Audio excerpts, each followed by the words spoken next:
আওয়ামী লীগ কিন্তু এটা জানতো জানতো বলেই ওনাকে রাজনৈতিকভাবে মোকাবেলা করতে ব্যর্থ হয়ে আওয়ামী লীগ কি করেছিল, জনাব তারেক রহমানের বক্তব্যকে আইন আদালত ব্যবহার করে ব্যান করেছিল। বিএনপির ভারপ্রাপ্ত চেয়ারম্যান তারেক রহমানের সভা সমাবেশের বক্তব্যকে রাষ্ট্রনায়কোচিত মনে করছে মানুষ, যা রাজনীতিতে ইতিবাচক ধারাও বলছে অনেকে। তো দিন দিন তার জনপ্রিয়তা বাড়ছে, কারণ কি? এটা অবসম্ভাবী ছিল। আপনি যদি দেখেন আওয়ামী লীগ কিন্তু এটা জানতো জানতো বলেই ওনাকে রাজনৈতিকভাবে মোকাবেলা করতে ব্যর্থ হয়ে আওয়ামী লীগ কি করেছিল, জনাব তারেক রহমানের বক্তব্যকে আইন আদালত ব্যবহার করে ব্যান করেছিল। এটা বাংলাদেশে না, বিশ্বে নজিরবিহীন। কারণ কি, তারা জানতো কোনোভাবেই রাজনৈতিকভাবে জনাব তারেক রহমানের আকাশচুম্বী জনপ্রিয়তাকে মোকাবেলা করার শক্তি বা সামর্থ্য তাদের নাই। আমি দেখেছি খুব কাছ থেকে উনি কিভাবে তৃণমূলের যে আদর্শ সেটাকে ধারণ করেন। বাংলাদেশের আপনি যত গভীরে যাবেন, বাংলাদেশে এমন কোনো গ্রাম নাই যেখানে মানুষ নাই যার সাথে তারেক রহমান বিদেশ থেকেও যোগাযোগ করেন নাই। যখন উনি বাংলাদেশে ছিলেন, বাংলাদেশের প্রতিটা ওয়ার্ডে উনি ছুটে গিয়েছিলেন। উনি ঢাকায় বসে থেকে রাজনীতি করেন নাই।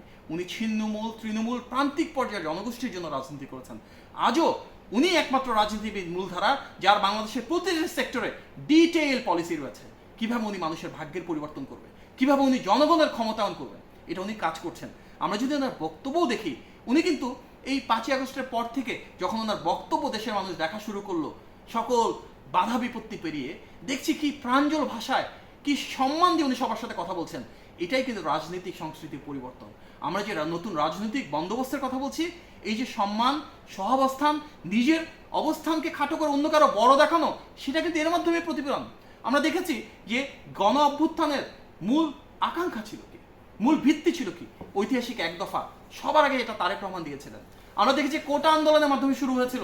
সেই কোটা আন্দোলনেরও অনেক আগে 2014 সালে তারেক রহমান প্রথমবারের মতন বলেছিলেন যে বাংলাদেশে 5%-এর বেশি কোটা কোনোভাবে হওয়া উচিত না, এটা সংস্কার করা প্রয়োজন। আমরা দেখেছি কি যে উনি তরুণদের জন্য কিভাবে কর্মসংস্থান তৈরি করা যায়, সরকারি চাকরিতে বয়সসীমা কিভাবে বাড়ানো যায়, এগুলো নিয়ে কাজ করেছেন। আমরা দেখেছি সেই যে 16ই জুলাই যেদিন আবু সাইদ শহীদ হয়েছিলেন, সেদিন কিন্তু ওনার ডাকে আমাদের চট্টগ্রামে ওয়াসিম আকরাম নামে ছাত্রদলের একজন নেতাও শহীদ হয়েছিলেন। উনি নিজের অবদানকে খাটো করে হলেও কখনো এটা দেখান নাই, অন্যের অবদানকে বড় করে দেখিয়েছেন। প্রত্যেককে আরো বেশি মূল্যায়ন করেছেন, প্রত্যেকে অনেক বেশি স্বীকৃতি দিয়েছেন এবং রাজনৈতিক জিঘাংসার উপরে উঠে একটি সহাবস্থান তৈরি করতে চেয়েছেন। এটাকে তো আমরা মনে করি রাষ্ট্রনায়কোচিত একটি অবস্থান, যেটি বাংলাদেশের সকলে কিন্তু অ্যাপ্রিসিয়েট করেছে। 5ই আগস্টের পরেও উনি এখন পর্যন্ত একটা বক্তব্য দেন নাই যেটা নিয়ে কোনো বিতর্ক হতে পারে, যেখানে উনি কাউকে খাটো করেছেন, কাউকে অসম্মান করেছেন। আমরা মনে করি এটাই ওয়েস্টমিনস্টার ডেমোক্রেসি, এটাই স্টেটসম্যানশিপ। বিএনপি রাষ্ট্র ক্ষমতায় গেলে প্রধানমন্ত্রী কে হবেন? প্রধানমন্ত্রীর পদের পাশাপাশি উপপ্রধানমন্ত্রীর পদও কি সৃষ্টি করতে চায় বিএনপি?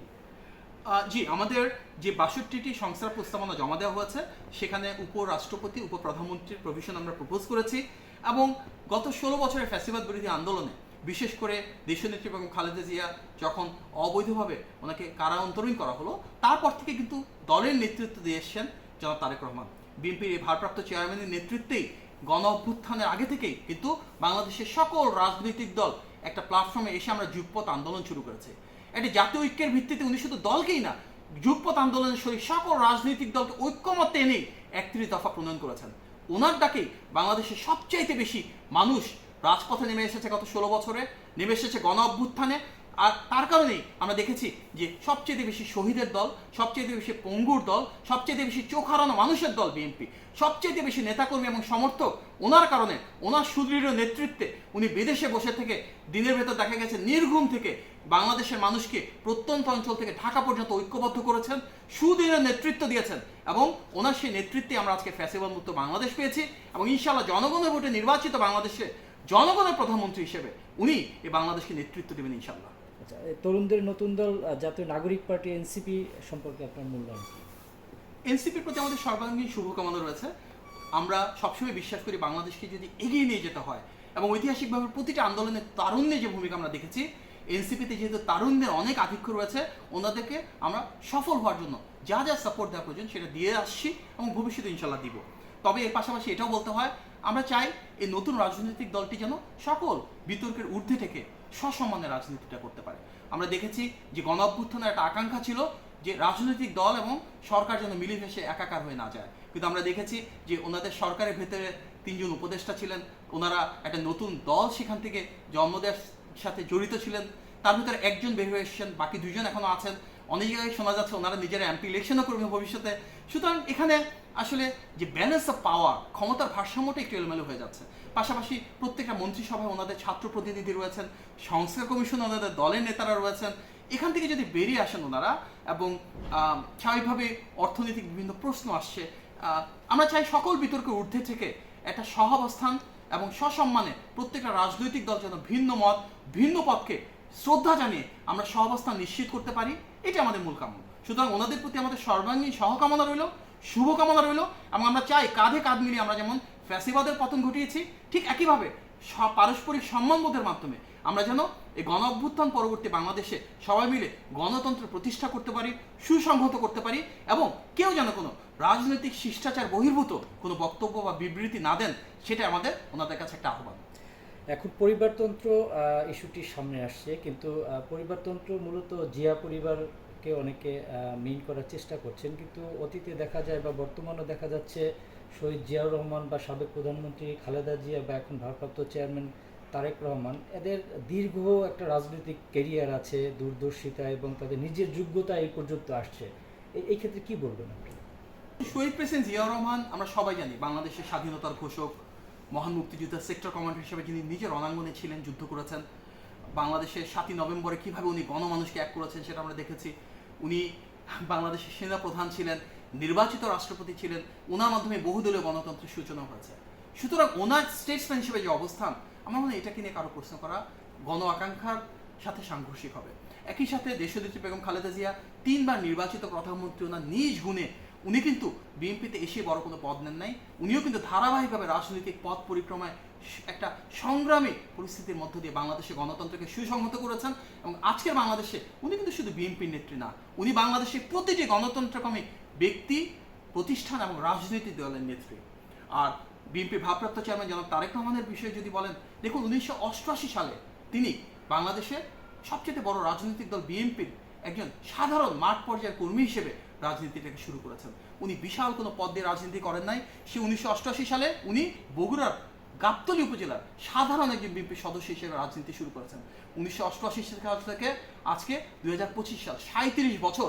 এই 37 বছরে উনি একটিবারের জন্য এমপি হন নাই, মন্ত্রী হন নাই, হুট করে উপদেষ্টা হন নাই। আজকে সবচাইতে বড় প্রশ্ন হওয়া উচিত এটাই, এই 37 বছর রাজনীতি করার পরও উনি কেন দলের শীর্ষ পদটুকু পর্যন্ত নেন নাই? কারণ উনি ধাপে ধাপে ধাপে ধাপে উঠে এসে আজকের এই জায়গায় এসেছেন। আমরা সেটাকেই দলীয় রাজনীতিকরণ বলবো, যেখানে কোনো একটি পরিবারের সদস্য এসে হুট করে উপদেষ্টা হয়ে গেলেন, উসে হুট করে একটা বড় পজিশন নিয়ে নিলেন সেটাকে। কিন্তু যদি গণমানুষের সাথে সুদৃঢ় সম্পৃক্ত থাকার পরও, একটা অবিস্মরণীয় জনপ্রিয়তা থাকার পরও উনি একটা রাষ্ট্রের গুরুত্বপূর্ণ পদ না নিয়ে সেটিকে বারবার ছেড়ে দিয়েছেন। উনি চাইলেই কিন্তু সেই 91 সালে, 96 সালে, 2001 সালে, 2008 সালে এমপি হতেই পারতেন, একবারও হন নাই। এটা নিয়ে গবেষণা হওয়া প্রয়োজন, কেন বারবার উনি নিজে বড় নেতৃত্বে না এসে অন্যান্য দলকে নেতৃত্বের সুযোগ করে দিয়েছেন? কেন দল এবং দেশের মানুষের এত চাপ থাকার পরও উনি রাজনৈতিকভাবে, রাষ্ট্রীয়ভাবে নিজে পদায়িত না হয়ে অন্যদেরকে রাজনৈতিক সংস্কৃতির পরিবর্তনের অংশ হিসেবে আরও বড় পদে ধাবিত করেছেন? সুতরাং আমরা মনে করি যারা পরিবারতান্ত্রিক রাজনীতির কথা বলছেন, এটি ওনাদের অজ্ঞতা হতে পারে, ঐতিহাসিকভাবে ওনারা সচেতন না, হতে পারে অপপ্রচারের অংশ, নিজেদের হীনমন্যতাবোধকে ঢাকবার জন্য, জনসম্পৃক্ততার অভাবকে ঢাকবার জন্য সেটা বলছেন হয়তোবা। কারণ গণ অভ্যুত্থানে আমরা যদি দেখি, যে মানুষটা তাকে সবচেয়ে বেশি নেতাকর্মী এবং সমর্থক নেমে এসেছিলেন, গত 16 বছরে যে নেতার নেতৃত্ব এবং নির্দেশনায় সবচেয়ে বেশি মানুষ আন্দোলন সংগ্রামে ভূমিকা রেখেছিলেন, সেটা তিনি। সুতরাং এই গণ অভ্যুত্থান, এই ফ্যাসিস্ট শেখ হাসিনা বিরোধী আন্দোলন, তাতে যেই নেতার সবচেয়ে দৃঢ় নেতৃত্ব রয়েছে, যার অধীনে সবচেয়ে বেশি মানুষ নেমে এসে এই ফ্যাসিবাদের পতন ঘটিয়েছেন, সেই সংগ্রামী, সেই বিপ্লবী দলের প্রধান হিসেবে অবশ্যই জনাব তারেক রহমান আজকে জনগণের মনে মহানায়ক হিসেবে অবস্থান নিয়েছেন, এবং তার প্রতিফলন আমরা দেখব ভোটে। যার কারণে আমরা বলছি, আমরা জানি সে বিশ্বাস রয়েছেন যে জনগণের কাছে এই বাংলাদেশে একজনই নেতা, তিনি জনাব তারেক রহমান, এবং সেটা প্রমাণের জন্যই একটি গণতান্ত্রিক রাজনৈতিক দল হিসেবে আমরা ভোটের কথা বলছি।